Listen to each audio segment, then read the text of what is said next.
Hello friends, வணக்கம் and welcome to Meena's life style. இன்றைக்கி நம்ம சேனலில் என்ன வீடியோ பார்க்க போகிறோம்னு பார்த்தீங்கன்னா, ரொம்ப சூப்பரான ஒரு டிஃபன் ரெசிபி தான் பார்க்க போகிறோம். இதுக்கு வந்து 1 கப் அளவு நான் மைதா மாவு எடுத்துக்கிறேன்.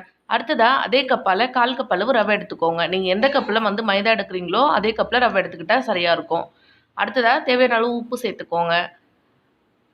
அடுத்ததாக தண்ணி சேர்த்துட்டு கொஞ்சம் கொஞ்சமாக இது வந்து நல்லா நம்ம பிசைஞ்சு எடுத்துக்க போகிறோம். அதுக்கு முன்னாடி கொஞ்சமாக நம்ம மஞ்சத்தூள் சேர்த்துக்கலாம். அப்போ தான் வந்து கலர் சூப்பராக வரும். அதுக்காக நான் மஞ்சத்தூள் சேர்த்துக்கிறேன். கொஞ்சமாக சேர்த்துக்கலாம், அவ்வளோதான்.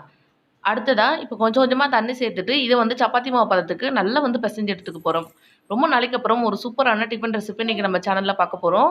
எப்பயும் ஒரே மாதிரி டிஃபன் பண்ணாம ரொம்ப டிஃபரெண்ட்டா சூப்பரா பண்றதுக்கான ஒரு சூப்பரான டிஃபன் வந்து கண்டுபிடிச்சுட்டு வந்திருக்கேன். டேஸ்ட் வந்து அவ்ளோ சூப்பரா இருந்தது. கண்டிப்பா நீங்களும் ட்ரை பண்ணி பாருங்க. உங்களுக்கு ரொம்ப பிடிக்கும்.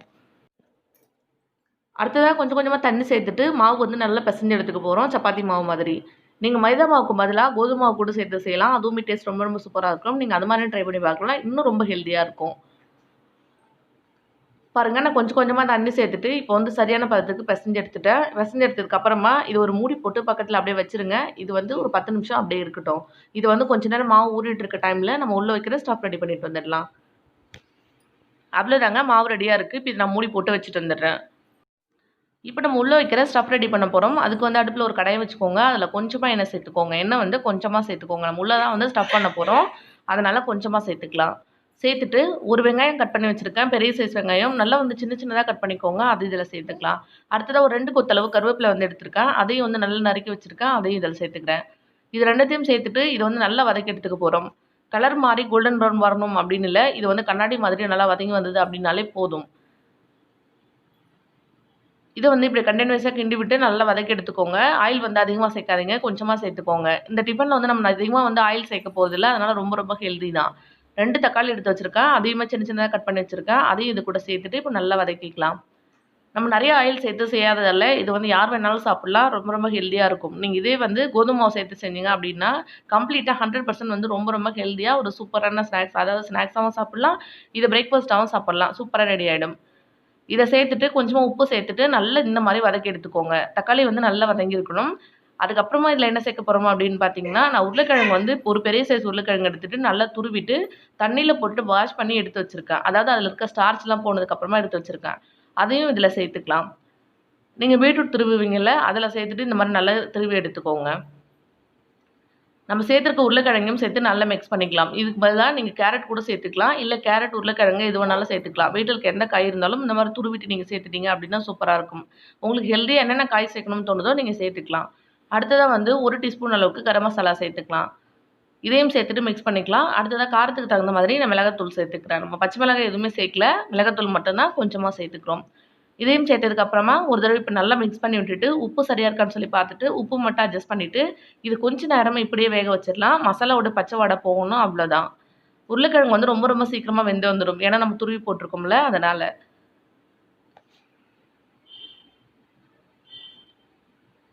அவ்வளோதான், இது நல்லா வெந்து வந்துருச்சு. உள்ள வைக்கிற ஸ்டஃப் வந்து ரெடி ஆயிடுச்சு. இத இப்ப நம்ம ஆற வச்சுக்கலாம். அடுத்தது நம்ம எடுத்து வச்சிருக்க மாவு வந்து சின்ன சின்ன பால்ஸா எடுத்துட்டு, நல்லா வந்து உருட்டி எடுத்துக்க போறோம். நம்ம ஸ்டஃப் ரெடி பண்ற கேப்ல மாவு வந்து நல்லா ஊறிருக்கு. இத வந்து நான் சின்ன சின்ன பால்ஸா எடுத்துக்கிறேன். நான் வந்து இன்னைக்கு 6 பால்ஸா வந்து பிரிச்சு எடுத்து வச்சிருக்கேன். அவ்வளோதான். இதில வந்து ஒண்ணொண்ணா எடுத்துட்டு, இப்போ வந்து நல்லா திரட்டி எடுத்துக்க போறோம். நல்லா வந்து மெல்லிசா திரட்டி எடுத்துக்கோங்க. கொஞ்சமா வந்து வனமாவு சேர்த்துட்டு, நல்லா வந்து டிப் பண்ணிட்டு, அதுக்கப்புறமா சேர்த்து நல்லா வந்து உருட்டி எடுத்துக்கோங்க. மாவு உருட்டுறதெல்லாம் நான் வந்து இதில கவர் பண்ணல. உங்களுடைய டைம வேஸ்ட் பண்ண விரும்பல. ஸோ, அதனால இந்த மாரி நல்லா உருட்டி எடுத்துக்கோங்க. பாருங்க, இந்த அளவுக்கு வந்து தின்னா இருக்கணும். இதே மாதிரி 6 லேயர்ஸும் உருட்டி எடுத்ததுக்கு அப்புறமா, ஃபர்ஸ்ட் லேயர் கீழ வச்சுட்டு, அது மேல கொஞ்சமா வந்து நான் சாஸ் சேர்த்துக்கிறேன். டொமேட்டோ சாஸ் சேர்த்துக்கிறேன். இது இருந்தது அப்டின்னா நீங்க சேர்த்துக்கலாம். இது இல்லன்னா கம்ப்ளீட்டா இத அப்படியே ஸ்கிப் பண்ணிட்டு, ஸ்டஃப் மட்டும் உள்ள வச்சீங்க அப்டின்னாலும் டேஸ்ட் ரொம்ப சூப்பரா இருக்கும். அடுத்ததா வந்து நம்ம வச்சிருக்க ஸ்டஃப் வந்து கொஞ்சம் கொஞ்சமா இதில எடுத்து வச்சுட்டு, இது ஃபுல்லா வந்து இந்த மாரி ஸ்ப்ரெட் பண்ணி விட்டுருங்க. இப்ப நான் செய்றது வந்து கொஞ்சம் கஷ்டமா இருக்கும். பாப்பாவ வந்து இடுப்புல வச்சுட்டே செஞ்சுட்டுருக்கேன். அதனால வந்து கொஞ்சம் கஷ்டமா இருக்கு. நீங்க வந்து இது ஃபுல்லா வந்து நல்லா ஸ்ப்ரெட் பண்ணி விட்டுட்டு, அதுக்கப்புறமா இன்னொரு லேயர் மேல வச்சுடுங்க. பாதி வீடியோ எடுத்துட்டு இருக்கும்போதே வந்து எழுந்து வந்துட்டா. அதனால வந்து வச்சுட்டே செய்றேன். என்ன பண்றது? சரி, நீங்க வந்து நல்லா வந்து ஸ்ப்ரெட் பண்ணி விடுங்க. எல்லா சைடும் வந்து படுற மாரி நல்லா விட்டுட்டீங்க அப்டின்னா, பார்க்கறதுக்கு வந்து சூப்பரா இருக்கும். சாப்பிடுறதுக்கும் டேஸ்ட் நல்லாருக்கும். இன்னொரு லேயர் போட்டு மூடிடலாம்.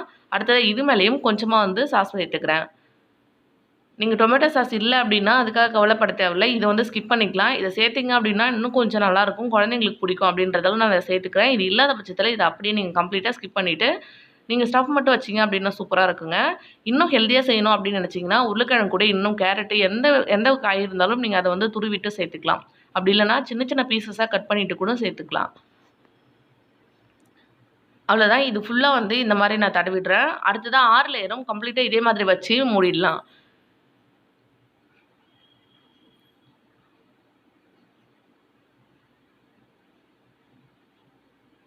அவ்வளோதாங்க. இப்ப கடைசி லேயர் வந்து வச்சிருக்கேன். இருக்க எல்லா ஸ்டஃப்மே இதில வச்சாச்சு. பார்க்கறதுக்கு ரொம்ப சூப்பரா இருக்குல்ல. சாப்பிடுறதுக்குமே ரொம்ப யம்மியா ரொம்ப நல்லாருக்கும். லாஸ்ட் லேயர் மேல இந்த மாரி வச்சதுக்கு அப்புறமா, சுத்தி இந்த மாரி நல்லா ஃபோல்ட் பண்ணிக்கோங்க. நம்மளுடைய ஸ்டஃப் வந்து வெளில வரக்கூடாது. அதுக்காக வந்து சுத்தி இந்த மாரி நம்ம வந்து நல்லா ஃபோல்ட் பண்ணி விட்டுறலாம். கை வச்சுட்டு நல்லா பிரஸ் பண்ணி ரோல் பண்ணி விட்டுருங்க. அவ்வளோதான். இந்த மாரி பண்ணிட்டீங்க அப்டின்னா, இது வெளில வராது.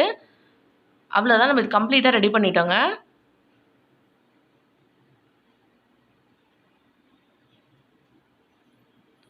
இந்த மாதிரி இப்ப ரெடி பண்ணதுக்கு அப்புறமா, வீட்ல இந்த மாரி ஓட்ட போட்ட தட்டு இருக்கும்ல, ஸ்டீம் பண்றதுக்காக வச்சிருப்போம்ல, இந்த மாரி ஒரு தட்டு எடுத்துட்டு, இதுல வந்து ஃபுல்லா ஆயில் வந்து அப்ளை பண்ணிட்டு, அதுக்கு மேல வந்து நம்ம செஞ்சு வச்சிருக்க மாவு எடுத்து மேல வச்சிடலாங்க. இந்த மாரி பிளேட் இல்ல அப்டின்னா, நீங்க வந்து இடியாப்பம் வைக்கிறதுக்கு வச்சிருப்பீங்கல்ல, ஸ்டீமர் பிளேட்டு, அதுல கூட வச்சுக்கலாம். என்ட்ட அது இல்லாததால நான் இதுல வந்து வச்சிருக்கேன். அவ்வளோதான். இது மேல இந்த மாரி வச்சுட்டு, இது வந்து நம்ம ஆவி போட்டு எடுக்க போறோம். சரியா ஒரு 10 நிமிஷம் ஆவியில வச்சு எடுத்தோம் அப்டின்னா, இது வந்து நல்லா வெந்து வந்துரும்.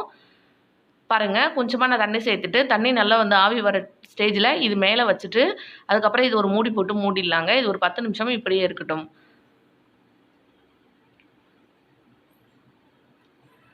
சரியா 10 நிமிஷம் கழிச்சு எடுத்து பார்த்தோம் அப்படின்னா, இது சூப்பரா வெந்துட்டுருக்கும். இப்ப இத வந்து வெளியில எடுக்க போறோம். எடுத்துட்டு, இது கம்ப்ளீட்டா ஆறுனதுக்கு அப்புறமா நம்ம இத பீஸ் பண்ண போறோம். கொஞ்ச நேரம் நல்லா ஆறிடுச்சு. அதுக்கப்புறமா நான் இந்த மாரி பீஸ் போட்டு எடுத்துக்கிறேன். Happy birthday to you. எது வெட்டினாலும் எனக்கு பர்த்டே ஞாபகம் தாங்க வருது. சரி விடுங்க. இது வந்து இந்த மாரி கம்ப்ளீட்டா நான் வந்து இந்த மாரி வெட்டி எடுத்துக்கிறேன். உங்களுக்கு எந்த அளவு பீஸ் வேணுமோ, அதுக்கு தகுந்த மாதிரி நீங்க வெட்டி எடுத்துக்கலாம். நான் இந்த மாதிரி வெட்டி எடுத்துக்கிறேங்க. இது இந்த மாரி கட் பண்ணி எடுத்ததுக்கு அப்புறமா, கொஞ்சமா வந்து கடாயில நெய் சேர்த்துக்கிறேன். சேர்த்துட்டு இது வந்து நல்லா மெல்ட் ஆகட்டும். மெல்ட் ஆகுனதுக்கு அப்புறமா இதில வச்சுட்டு நல்லா வந்து பொரிச்சு எடுத்துக்க போறோம். நெறைய எண்ணெய் சேர்த்து நம்ம டீப் ஃப்ரை பண்ண போறதில்ல. கொஞ்சமா வந்து இது மாரி நெய் சேர்த்துட்டு ஃப்ரை பண்ணீங்க அப்டின்னா ரொம்ப ஹெல்தி தான். நீங்க எண்ணெய்க்கு பதிலா இந்த மாதிரி நெய் பயன்படுத்தி செய்யுங்க. அது வந்து ரொம்ப ஹெல்தியா இருக்கும். இப்ப இத சேர்த்தாச்சு. இது வந்து நல்லா மெல்ட் ஆயிடுச்சு. அடுத்ததா ஒவ்வொரு பீஸஸா இதில வச்சுட்டு 2 பக்கமும் நல்லா ரோஸ்ட் பண்ணி எடுத்துக்க போறோம். ரோஸ்ட் பண்ணி எடுத்துட்டோம் அப்டின்னா, கம்ப்ளீட்டா சூப்பரா நம்மளுடைய பிரேக்ஃபாஸ்ட் வந்து ரெடி ஆயிடும். சூப்பரா இருக்குங்க டேஸ்ட்டு. கண்டிப்பா நீங்க இந்த மாரி ட்ரை பண்ணி பாருங்க. எப்பவும் ஒரே மாரி வந்து தோசை, இட்லிலாம் செய்யாம, இந்த மாரி டிஃபரெண்ட்டா செஞ்சு குடுத்தீங்க அப்டின்னா, குழந்தைங்கள்லேருந்து பெரியவங்க வரைக்கும் எல்லாருக்குமே ரொம்ப ரொம்ப பிடிக்கும். இத நான் சேர்த்ததுக்கு அப்புறமா ஒரு 5 நிமிஷத்துல ஒரு சைடு வந்து நல்லா வெந்துடுச்சு. இத திருப்பி விட்டுட்டு இன்னொரு சைடும் வந்து வேக வச்சுட்டு, அதுக்கப்புறமா வெளில எடுத்துடலாம். தேவைப்பட்டா இன்னும் கூட மேல கொஞ்சமா நெய் சேர்த்துக்கோங்க. நெய்யோட ஃப்ளேவர் பிடிக்கும் அப்டின்னா, நீங்க நெறையவே நெய் சேர்த்துக்கலாம். ஒண்ணும் பிரச்சன இல்ல. அவ்வளோதான் எல்லாமே திருப்பி விட்டாச்சு. ஒரு சைடு வந்து இப்ப நல்லா வேகட்டும். இன்னொரு சைடும் வந்து வெந்துருச்சு அப்டின்னா எடுத்துடலாம் வெளில. இப்ப 2 சைடும் திருப்பி போட்டு நல்லா வெந்துடுச்சுங்க. இப்ப இத வெளில எடுத்துடலாம். பாருங்க 2 சைடுமே நல்லா ரோஸ்ட் ஆயிடுச்சு. நல்லா டேஸ்ட் வந்து ரொம்ப சூப்பரா இருக்கும். நீங்களும் ட்ரை பண்ணி பாருங்க. இது எல்லாமே வெளில எடுத்துடுறேன். நம்மளோட சூப்பரான வந்து டிஃபன் ரெசிபி ரெடி ஆயிடுச்சு. நீங்களும் ட்ரை பண்ணி பார்த்துட்டு எப்படி வந்தது அப்படின்னு சொல்லி மறக்காம என் கூட கமெண்ட்ல ஷேர் பண்ணிக்கோங்க. அடுத்து ஒரு இன்ட்ரஸ்டிங்கான வீடியோல பார்க்குறேன் ஃப்ரெண்ட்ஸ். அதுவரைக்கும் தேங்க் யூ. பாய்.